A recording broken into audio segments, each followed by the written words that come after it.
কয়েকটা বিশেষ উপহার আছে। এর মধ্যে অনন্য বৈশিষ্ট্যের দাবিদার দুই ঈদ, ঈদ উল ফিতর এবং ঈদ উল আদহা। পুরো একটি মাস সোম পালনের পরে নাজাতের বার্তা নিয়ে সামনে হাজির হয় ঈদ উল ফিতর। ইনশাআল্লাহ মার্চ মাস থেকেই এবার আশা করছি আমরা পবিত্র রমাদান শুরু হবে। আজকের উপস্থিত অনুপস্থিত আমাদের সমস্ত মুহব্বিনকে আল্লাহ তাআলা সেই বরকতময় মাসটি পাওয়ার তৌফিক দান করুন। চলমান এই মাস থেকেই আমরা আল্লাহর দরবারে দোয়া করি, আল্লাহুম্মা বারিক লানা ফি রজব ওয়া শাবান ওয়া বাল্লিগনা রমাদান।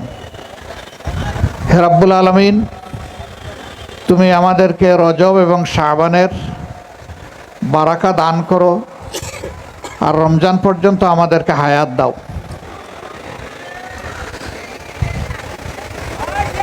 রমজানের একটা মহত্ব আছে, আজকে সেটি আলোচনা আমার উদ্দেশ্য নয়। আজকের বারটি জুমাবার। দুই ঈদের পরে গুরুত্বপূর্ণ দিন হচ্ছে জুমার দিন। এই দিনের বৈশিষ্ট্য কতগুলো আলাদা, অন্য দিনের সাথে এটা মিলে না। অন্য দিনগুলোতে এই সময় আমরা সালাতুল জুহর আদায় করি, যেখানে 4 রাকাত ফরজ আদায় করা হয়, কিন্তু জুমার দিনে এই সময়টা সালাতুল জুমআ আদায় করা হয়। এর মধ্যে কাবলাল জুমআ 2টি খুতবা থাকে, আর জুমাতে 2 রাকাত ফরজ নামাজ থাকে। আল্লাহ তাআলা মেহেরবান তার বান্দাবান্দীদের প্রতি। রসুল মকবুল সাল্লাল্লাহু আলাইহি ওয়াসাল্লাম ফরমান যে জুমার দিনে বান্দার 3টি আমল আল্লাহর বড় পছন্দের। এর একটি হচ্ছে সূরা কাহাফ তেলাওয়াত করা। এটা দিনের যে কোনো এক সময় তেলাওয়াত করলেই হবে, তবে উত্তম এই তেলাওয়াত দিয়ে দিন শুরু করা। দ্বিতীয়টি হচ্ছে এই দিনে বেশি বেশি করে রসুল করিম সাল্লাল্লাহু আলাইহি সাল্লামের রূহ পাকের উপর দুরূদ পেশ করা। আল্লাহুম্মা সাল্লি আলা মুহাম্মাদিন ওয়া আলা আলি মুহাম্মাদ কামা সাল্লাইতা আলা ইব্রাহিম ওয়া আলা আলি ইব্রাহিম ইন্নাকা হামিদুম মাজিদ। আল্লাহুম্মা বারিক আলা মুহাম্মাদিন ওয়া আলা আলি মুহাম্মাদ কামা বারাকতা আলা ইব্রাহিম ওয়া আলা আলি ইব্রাহিম ইন্নাকা হামিদুম মাজিদ। এই দুরূদ আমরা এই কারণেই পেশ করব বেশি বেশি করে যে আল্লাহ তাআলার এই মাহবুব গোলাম এবং প্রিয় নবীর কারণে, বন্ধুর কারণেই আমরা এই দিন পেয়েছি, আলহামদুলিল্লাহ। এই জন্য আল্লাহ তাআলার প্রতি কৃতজ্ঞতার পাশাপাশি মনের ভিতর থেকে এইটাও কৃতজ্ঞতার দাবি যে আমরা রসুল করিম সাল্লাল্লাহু আলাইহি সাল্লামকে শ্রদ্ধার সাথে স্মরণ করব। এবং কিভাবে স্মরণ করতে হবে স্বয়ং নবীজি সাল্লাল্লাহু আলাইহি ওয়াসাল্লাম তার লিসান মুবারকে এটা আমাদেরকে জানিয়ে দিয়েছেন। আমরা এই দুইটাকে বলে দুরুদে ইব্রাহিম। এইখানে হযরতে ইব্রাহিম আলাইহিস সালাতু ওয়াস সালামকে আল্লাহ তাআলা যে সমস্ত সিফত দিয়েছেন, বারাকা দিয়েছেন, মহব্বত করেছেন, ওই কথা স্মরণ করে আমরা আল্লাহর দরবারে প্রিয় নবী মুহাম্মদুর রাসূলুল্লাহ সাল্লাল্লাহু আলাইহি সাল্লামের জন্য একই বারাকা আমরা কামনা করছি। আল্লাহ তাআলা আমাদের তামাম জিন্দেগির সমস্ত দুরুদগুলোকে কবুল করুন। আজকের দিনে তাহলে আমরা ইনশাআল্লাহ যখনই জুমাবার পাব, শুকরিয়া হিসাবে বেশি বেশি করে রসুল করিম সাল্লাল্লাহু আলাইহি সাল্লামের উপর দুরুদ পেশ করব ইনশাআল্লাহ। আজকের দিনের বাকি অংশটাও আমরা চেষ্টা করব। তৃতীয় আমলটি আল্লাহ তাআলার খুবই পছন্দের। রসুল করিম সাল্লাল্লাহু আলাইহি সাল্লাম ফরমায়েন যে সালাতুল আসরের পরে এবং মাগরিবের আগে এই দিনে, বিশেষভাবে এই দিনটিতে, এই জুমার দিনে এমন একটি সময় আছে বান্দা যখন বিগলিত চিত্তে তার প্রভুকে, আল্লাহকে ডাকে, মনের কোনো নেক হাজত যখন পেশ করে, যখন কোনো আরজি জানায়, আবদার জানায়, আহাজারি জানায়, আল্লাহ তাআলা এটাকে মেহেরবানি করে কবুল করেন। তাহলে ইনশাআল্লাহ আসর থেকে মাগরিব এই সময়ের ভিতরে নিবিষ্ট মনে কিছু সময় আমরা আমাদের প্রভুকে ডাকব এবং আমাদের সমস্ত অক্ষমতা, দুর্বলতা, গুনাহ খাতার জন্য আল্লাহর দরবারে আমরা ইস্তেগফার করে ক্ষমা চাইব। তারপরে আমাদের জীবনের যা কিছু প্রয়োজন না চাইতেই তো আল্লাহ সব দিয়ে দিয়েছেন। এরপরেও যে জায়গাতে পরীক্ষায় আটকা আছি, প্রভুর কাছে আমরা পেশ করে বলবো, রাব্বুল আলামিন, মওলা তুমি কেবল একজন, গুলাম তোমার অসংখ্য। এক গুলাম বাদ দিলে আরও বহু গুলাম তুমি পেয়ে যাবে, কিন্তু আমরা এক মৌলা বাদ দিয়ে আমাদের আরেকজন মৌলা নাই যার কাছে আমরা হাত তুলতে পারি। তুমি একক মৌলা, তৌহিদের মালিক, তোমার কাছেই আমরা হাত পেতেছি, হাতগুলা খালি দিও না আল্লাহ। আল্লাহ রসুল বলেন, কোনো বান্দা যখন মনের আকুতি নিয়ে তার প্রভুকে ভয় করে ভালোবেসে হাত তুলে, তখন আল্লাহর লজ্জা লাগে ওই বান্দার হাত দিতে। সুবহান আল্লাহ, সুবহান আল্লাহ। কি চমৎকার আমাদের প্রভু! সেই প্রভুর কাছে মন ভরে নিজের জন্যে, পরিবারের জন্য, আপনজনের জন্য, প্রিয়জনের জন্য, বন্ধুর জন্যে, যাদেরকে ভালোবাসি তাদের জন্য, প্রিয় দেশের জন্য, গোটা মিল্লাতের জন্য, বিশ্ববাসীর জন্য আমরা দোয়া চাইতে থাকব। আমরা দোয়া চেয়ে ক্লান্ত হতে পারি, কিন্তু আমাদের মাবুদ কারো দোয়া কবুল করে ক্লান্ত হন না। আমরা একজনের কথা শুনলে আরেকজনের দিকে মনোযোগ দিতে পারি না, কিন্তু আমাদের প্রভু একসাথে সবার দিকে মনোযোগ দেন। আমরা মানুষের বাহ্যিক চেহারাটা দেখি, মুখের কথাটা শুনি, চাহনি ভঙ্গিটা বুঝি, কিন্তু আল্লাহ রাব্বুল আলামিন এর বাইরে গিয়েও হুয়া আলিমুম বিজাতিস সুদূর, তিনি অন্তরের গহীনে বান্দা কি চিন্তার জাল বুনছে সেইটাও আল্লাহ জানেন। সুবহান আল্লাহ। এই জন্যে আল্লাহ তালাকে কেউ ফাঁকি দেওয়ার নাই, আবার আল্লাহর দরবারে আপনার চিন্তা পৌঁছার পথে কোনো বাধাও নেই। আপনার প্রভুকে আপনি ডাকবেন, মাঝখানে কোনো মাধ্যম ধরারও প্রয়োজন নাই। আপনার প্রভু আর আপনার মাঝে কোনো আড়াল নাই। এবং সবচেয়ে ভালো সময় আল্লাহর কাছে পৌঁছে যাওয়ার এটি হচ্ছে সেজদা। বান্দা যখন তার আল্লাহর দেওয়া সম্মানের মাথাটা মাটিতে লুঠাইয়া বলে, হে রাব্বুল আলামিন, তুমি সাক্ষী থাকো, তুমি ছাড়া কারো কাছে আমি ঘাড় নত করি না, মাথা নত করি না। বারবার শুধু তোমারই কুদরতের কদমে লুটাইয়া পড়ি এই আশায় যে গুনাহগারকে তুমি ক্ষমা করবে, এবং গুনাহগারের সকল জায়েজ চাহিদা তোমার কাছেই পেশ করি এই আশায় যে আমার এই চাহিদা পূরণের জন্য তুমিই যথেষ্ট। হাসবুনাল্লাহু নি'মাল ওয়াকিল, নি'মাল মাওলা ওয়া নি'মান নাসির। আসরের পরে মাগরিবের আগে যদি এইভাবে বিগলিত চিত্তে আমরা আল্লাহ তাআলার দরবারে নিজেকে পেশ করতে পারি, আমরা আশা করি এর দ্বারা ব্যক্তি হিসাবে আমরা উপকৃত হব, পরিবার উপকৃত হবে, যাদেরকে পছন্দ করি তারা উপকৃত হবে, প্রিয় দেশ উপকৃত হবে, উম্মাহ উপকৃত হবে। তাহলে অতীতে আমরা যদি এই আমলগুলা, তিনটা বিশেষ আমল করে থাকতে নাও পারি, ভবিষ্যতে যেন আল্লাহ তৌফিক দেন এই মোবারক আমলগুলো আমরা যেন করতে পারি। আল্লাহুম্মা আমিন। সম্মানিত ভাইয়েরা, জীবন আমাদের খুবই ছোট। এই জীবনে অবসর নেওয়ার কোনো সুযোগ আমাদের নেই।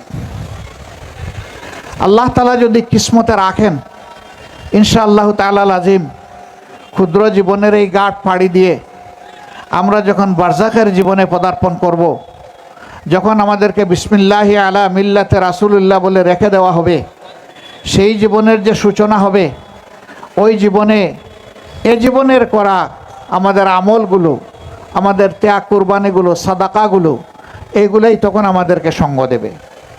যে বান্দা দুনিয়ার জীবনে যত ভালো উত্তম কাজ করবে, সেই বান্দা বরজখের জীবনে তত বেশি ভালো হালতে থাকবে।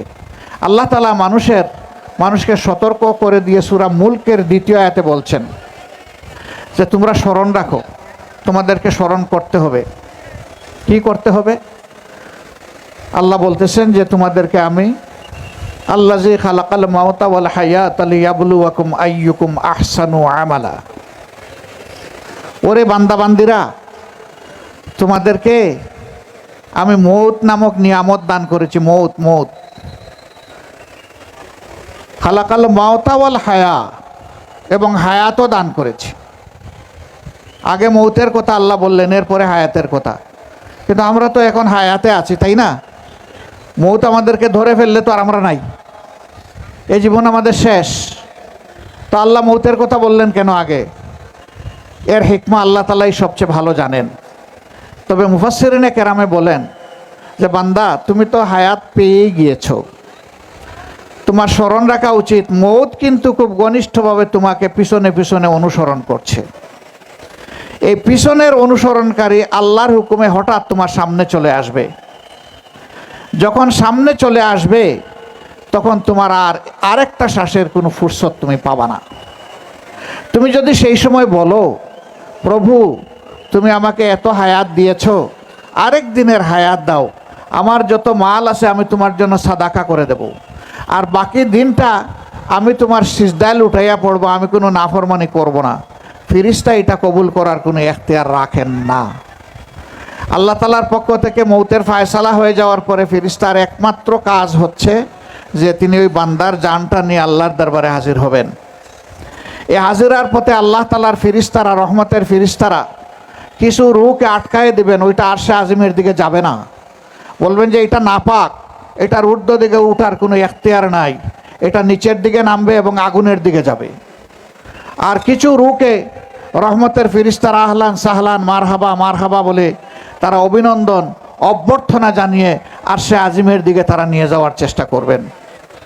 আল্লাহ রাব্বুল আলামিনের দরবারে ফিরিস্তা হাজির হয়ে যখন আল্লাহর কুদরতে তার নিজেকে পেশ করবেন, রাব্বুল আলামিন জিজ্ঞেস করবেন, তোমাকে যার জান নেওয়ার জন্য দায়িত্ব দিয়েছিলাম তুমি কি সেই কাজ সম্পন্ন করেছ? ফিরিস্তা বিনয়ের সাথে বলবেন, আল্লাহ তোমার হুকুম তামিল করা ছাড়া কি আমার অন্য কোনো কাজ আছে? তুমি যাই বলেছিলে আমি তাই করেছি। তো রূহ কোথায়? প্রথম যাদের তাড়াইয়ে দেওয়া হবে তাদের ব্যাপারে বলা হবে যে তোমার ফিরিস্তারাই আটকায় দিয়েছে, আনতে পারি নাই। এই জন্যই তাড়িয়ে দিয়েছে, সে আমার গুলাম হয়ে আমার গুলামি করে নাই, সে করেছে নফসের গুলামি আর করেছে শয়তানের গুলামি। এই জন্যই তার রূহ আমার কাছে পৌঁছার মতো ছিল না, ওকে আযাবের মধ্যে ফেলে দাও। আর যারা আল্লাহর গুলামি করেছে খালেসভাবে, আল্লাহর সামনে যখন পেশ করা হবে বলবেন যে বান্দা যেমন আমার গুলামি করেছে খালেসভাবে, ঠিক এখন থেকে তার জন্য খালেসভাবে সেই রকম পরিবেশ, শান্তির পরিবেশ তার জন্য বিছিয়ে দাও। দুনিয়ায় তিনি যেমন বিছনা ব্যবহার করতেন তার চাইতে উত্তম ব্যবস্থা বিছনা তারে দাও। দুনিয়ার সঙ্গীর চাইতে উত্তম এই সঙ্গী আমি তার জন্য দিয়ে দিলাম। দুনিয়ার রিজেকের চাইতে উত্তম রিজেক তার জন্য আমি অ্যালট করলাম। আর পাশাপাশি আমার জান্নাতের সাথে তার একটা কবরের একটা জানালা খুলে দিলাম।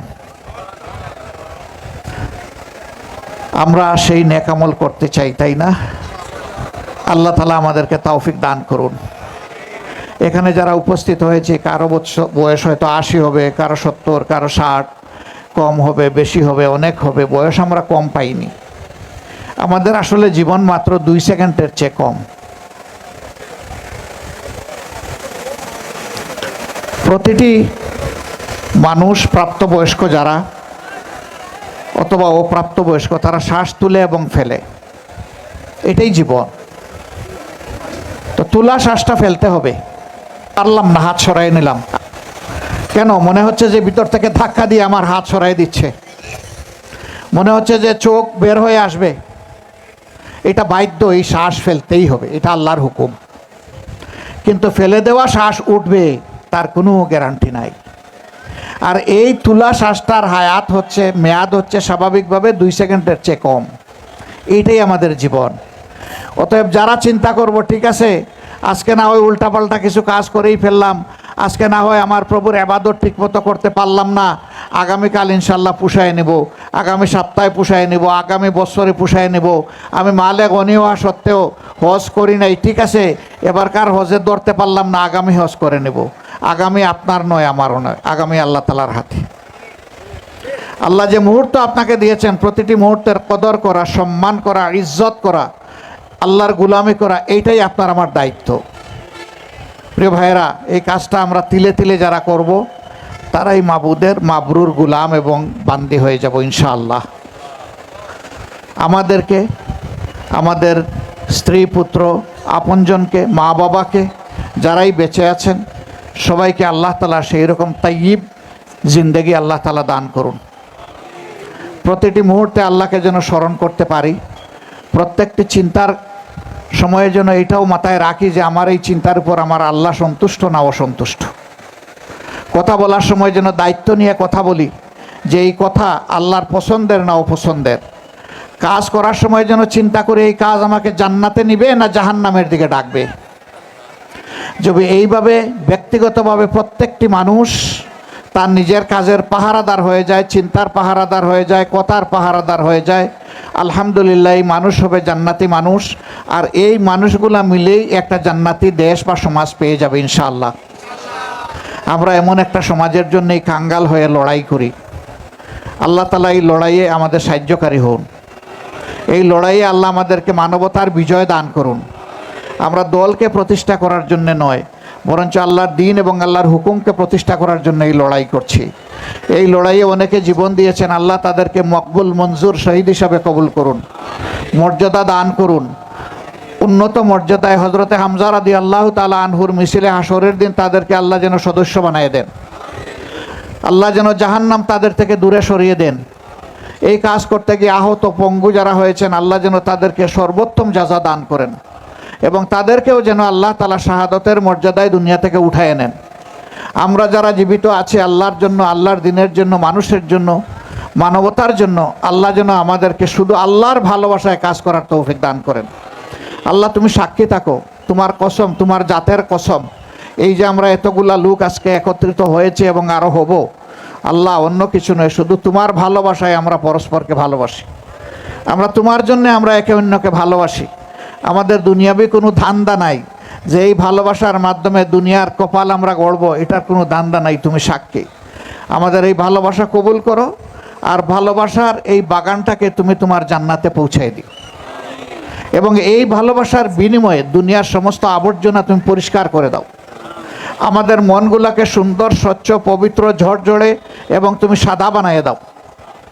আমরা চেহারায় কালো হই, বাদামি হই, সাদা হই, কোনো আপত্তি নাই। তুমি আমাদের মনগুলোকে আল্লাহ সাদা করে দাও। এই দেশের মানুষের মনকে তুমি সাদা করে দাও। এই দেশ এবং জাতির অকল্যাণে যারা কুচিন্তা করে, ষড়যন্ত্র করে, আল্লাহ হয় তুমি তাদেরকে ইসলাহ করো, না হয় তাদেরকে তোমার হাতে সুপর্দ করলাম, তোমার হাওয়ালা করলাম, তোমার ব্যবস্থা তুমি নাও। আমরা কিছুই পারবো না, তুমি সব পারবে আল্লাহ।